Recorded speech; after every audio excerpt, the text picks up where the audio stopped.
Hi guys, I'm Renz Jan B. Robes. I'm from BS CRIM 1C and I am from Group 5 Black Group, and I will discuss the abstract of our research paper.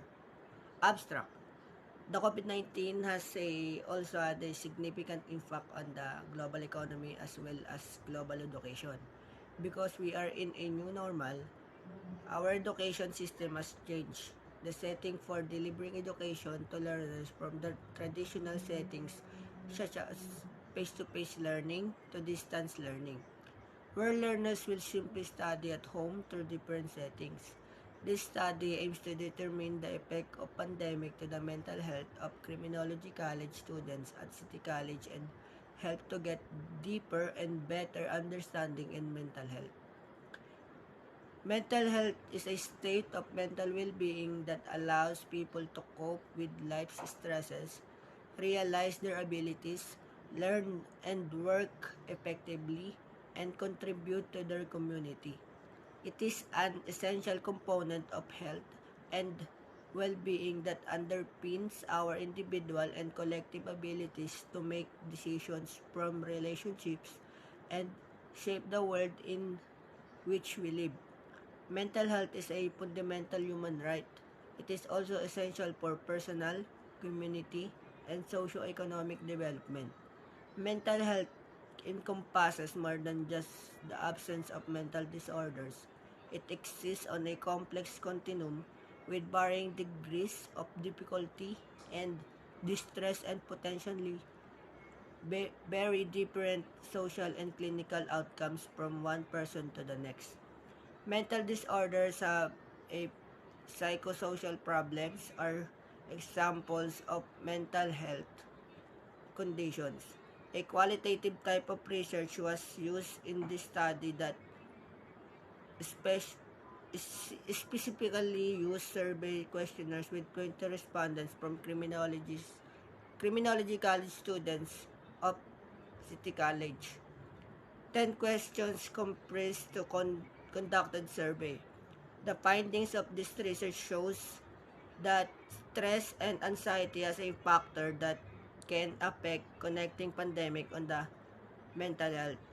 Moreover, this study is also found that the mental health is not always bad. It can help to analyze and contemplate on ways of life. So, based on our abstract, COVID-19 has a big impact on the global economy and global education. Because of COVID, the classes have stopped. If before face-to-face learning, now is online learning. The pandemic changed the setting of our studies, so it greatly affected thinking of students from City College of San Jose del Monte. So that health our the health of our mind allows us to cope with the problems that occur in our lives and realize our abilities as a person. And our thinking is an important part of our health and well-being that strengthens our individual and collective abilities to make decisions, build relationships, and shape the world we live in. Mental health is a basic human right. It is also important for personal, community, and socio-economic development. Mental health is encompasses more than the absence of mental illness. It is exists on a mental continuum with varying degrees of difficulty and distress and potentially very different social and clinical outcomes from one person to the next. Hello everyone, I am Stephanie Suryo, the leader of Black Group in BS CRIM 1C. So I will be discussing the introduction of our research paper entitled The Effect of Pandemic to the Mental Health of Criminology College Students at City College. So our emotional, psychological, and social well-being are all factors in our mental health. It has an impact on how we think, feel, and behave. It is also influences how we cope with stress, interact with others, and make decisions. The COVID-19 pandemic declared by the WHO has affected many countries, rendering everyday lives halted. In the Philippines, the lockdown quarantine protocols have shifted the traditional college classes to online. The abrupt transition to online classes may bring psychological effects to the college students due to continuous isolation and lack of interaction with fellow college students due to continuous college students and teachers also. Our study aims to assess Filipino college students' mental health, or specifically to criminology college students at City College, and estimate the effect of the COVID-19 pandemic, the shift to online learning, and social media use on their mental health rather. In addition, in addition, uh, facilitators or stressors that modified the mental health status of the college students during the COVID-19 pandemic quarantine and subsequent shift to online class learning will be investigated. The pandemic is worsening. Which may cause fear and a variety of psychological consequences. Like universities and college schools are critical in meeting the academic and safety and social needs of college students. The activities offered by the various universities and colleges may have a significant impact on their mental health. Our research is particularly interested in the impact or of um, effect of pandemic to the mental health of criminology college students across the City College, or at City College rather. Because some students may experience depression, stress, or anxiety as a result of not having enough time to adjust to their new learning environment. The study will estimate the effect on their mental well-being. Some college students are also exposed to the role of social media. That's all. Thank you.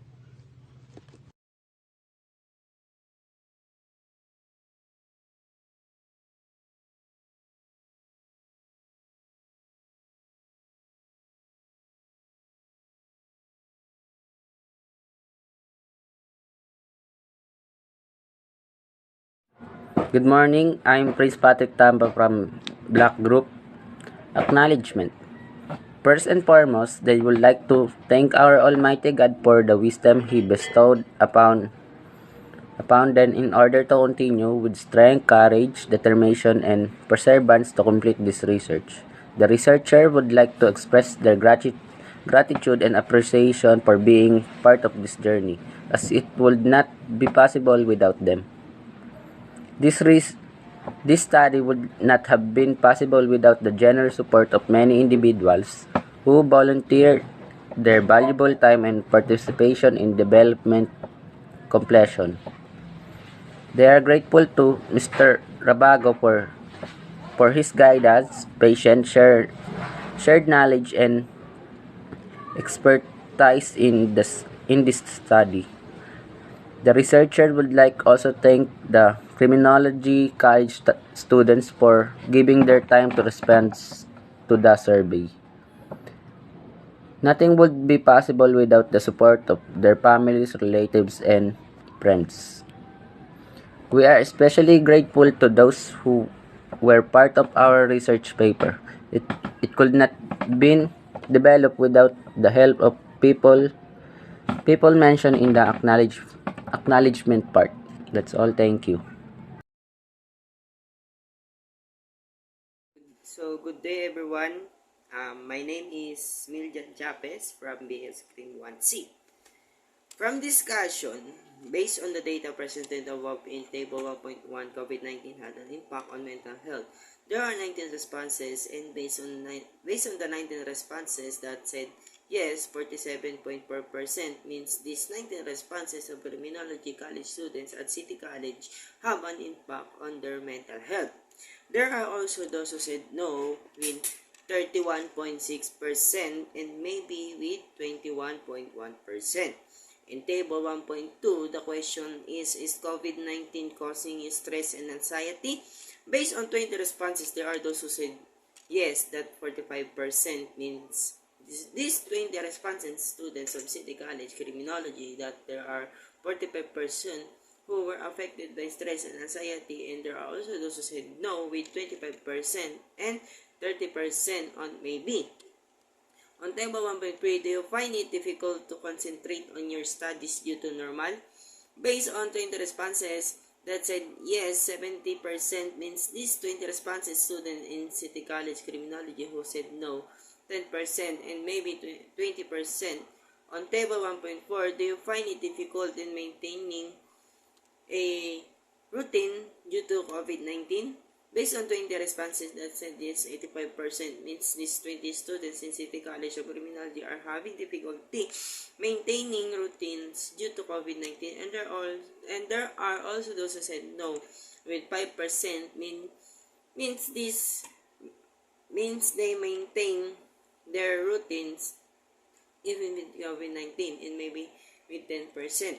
In table 1.5, is COVID-19 affecting your academic performance? Based on 20 responses that said yes, 45% means 20 students in City College of Criminology is that academic performance will be affected due to COVID-19, and there are also those who said no with 30%, maybe with 25%. On table 1.6, do you find it difficult to balance studying and putting yourself first?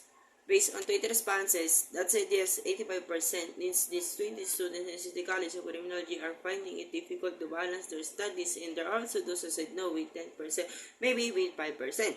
On table 1.7, have you ever thought about quitting school because of the pandemic and the stress you are experiencing? Based on 20 responses that said yes, 15% means these 20 students in City College of Criminology there are students who want to quit because they are already stressed due to pandemic. And there are also those who said no, 60% means these 20s respondents never thought of quitting their studies just because of the pandemic, and maybe with 15%. On table 1.8, is it difficult that your mental health is affected because of the pandemic, especially when you are studying? Based on 20 responses that said yes, 60% means these 20 students in City College of Criminology that their mental health will be affected due to the pandemic, and there are also those who said no, 25%, maybe 15%. On table 1.9, have you ever died because of stress and anxiety and being affected by your mental health caused by the pandemic? Based on 20 responses that said yes, 35% means these 20 students in City College of Criminology have experienced crying because of the stress of the pandemic, and there are also those who said no with 40% means there are 20 students that they can handle even there is a pandemic, and maybe with 15%. Last is on table 1.10, because of the pandemic it had a big impact on mental health and pandemic. Based on 20 responses that said yes, 35% means 20 students in City College of Criminology had an impact on their mental health. And there are also those who said no, 40% means there are 20 students that will not affect their mental health them even with a pandemic, and maybe with 15%. Thank you very much. I'm Rolieto Salazar from BS CRIM 1C, Black Group. I'm discussing interpretation of data. Based on the data we have gathered, question number 1. Has COVID-19 had an effect on your mental health? In 19 responses, 31.6% said no, and 21.1% said maybe, while 47.4% said yes. In this table, it can be seen that 10 out of 20 students says that COVID-19 affects their mental health. Question number 2. Is COVID-19 causing you stress and anxiety? In 20 responses, 25% said no and 30% said maybe, while 45% said yes. 9 out of 20 students says that having stress and anxiety was a result of COVID-19. Question number 3. Do you find it difficult to concentrate on your studies due to new normal? In 20 responses, 10% said no and 20% said maybe, while 70% said yes. 14 out of 20 students says they have a hard time focusing on studying because of new normal setup. This is also where hybrid and online class learning comes in. Question number 4. Do you find it difficult in maintaining a routine due to COVID-19? In 20 responses, 5% said no and 10% said maybe, while 85% said yes. 17 out of 20 students agreed that it is difficult for them to balance their routine or work because of COVID-19. Question number 5. Is COVID-19 affecting your academic performance? In 20 responses, 30% said no and 25% said maybe, while 45% said yes. 9 out of 20 students says their academic performance has been affected due to COVID-19. Hello everyone, my name is Sero Sampaga from the CRIM 1C and Black Reporting. Have you ever cried because of stress and anxiety being affected your mental health caused by pandemic? The COVID-19 pandemic may have brought many changes to like your life and within at all times, certain that altered the daily routines, financial pressures, and social isolation you may have about getting sick. How long a pandemic will last, whether the job will be affected by what the future will be, information overload, hormones, and semestration formation can make your life feeling out of the control, making under what to do. Red is 40% snow and 25% maybe, and blue is yes and 35%. 8 of the studies saying that have not experienced crime because of the stress, anxiety, and being affected by mental health and during the pandemic. So, according to Nature Institution of Health, NERI, and 1 in 3 of all Indians aged of 13 to 18 will experience an anxiety disorder. This is number. Rate is 50%. And snow, and 25% maybe. Blue is in 60% is yes. Have been recent study in between as 2007 and 2012 anxiety disorders in the children in within up 20%. And out of 20 students say that COVID-19 has a big impact on their mental health and pandemic performance. Discussion. Based on the data present above in table, COVID-19 had an impact on mental health. There are 19 response, and based on the 19 response that said yes, 47.4% means they're on a response. A criminology college and student at the city college have an impact on their mental health. There are also those who said youth in 31.6% and maybe 21.1% in table. 1.2 in question is COVID-19 causing the stress and anxiety based on 20 response. There's those who said yes, that 45% means there is 20 response. Studies of City College of Criminology in 45%. Who are affected by stress and anxiety? There is also those who said 25% and 30 on maybe. On table in 1.30, do you have find it difficult concentrate on your studies due to new normal based on 20 response? Let's say yes in 20% means 27. This 20 response study in the City College Criminology is having difficult concentrating on studying because they to 70% said yes. There are also those who said no, and 10% maybe 20. On the table 1.4, do you find it difficult in maintaining the routine due to COVID-19 based on 20 response? The said yes is 85%. Means these are 20 students The City College of Criminology is having difficult maintaining routines, and the COVID-19 has there are also those who said yes, who said no 5% means they maintain is their routines even with COVID-19. And maybe 10% in sa table 1.5, COVID-19 is affecting your academic performance based on 20 response that said yes, 45%.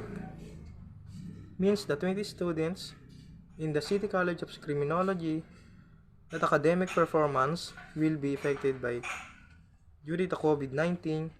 There are also those who said no. It's 30%. Maybe is no table. 1.6, do you find it difficult to balance studying, putting yourself? Thank you po. Good day everyone, I am Serrano Criscal M from BS CRIM 1C Black Group. And now let's move on to the methodology. Methodology section of this research is all about the research design that is used in the study. Moreover, the research setting and the respondents of the study discussed in this section. In this section of research were included as well the instrument and the data gathering procedure. A descriptive study about mental health, which is qualitative type of research, was used in the study. This research design analyzes the different ideas and opinion of the respondents who are criminology college student of City College regarding the effect of pandemic to the mental health of criminology college student at City College. This research also design summarizes a massive source of information and applies established standards, implying that the research can be replicated, classified, and compared with similar studies. The state location was chosen based on the proximity of the target respondent. It is also the most capable location because the researcher is a student at mentioned institution. The 20 with specific standard of being a student of the said school. Also, he or she must have common knowledge regarding mental health. Subsequently, when answering the survey questionnaires, respondents must be factual. And the base samples, especially the convenience sample, were used in the study. A survey questionnaire contains 10 questions. Each question has its own significant means of proving a theory about mental health, and furthermore corresponding questions were asked to further to elaborate the research question which was exactly beneficial to the study. And that's all. Thank you.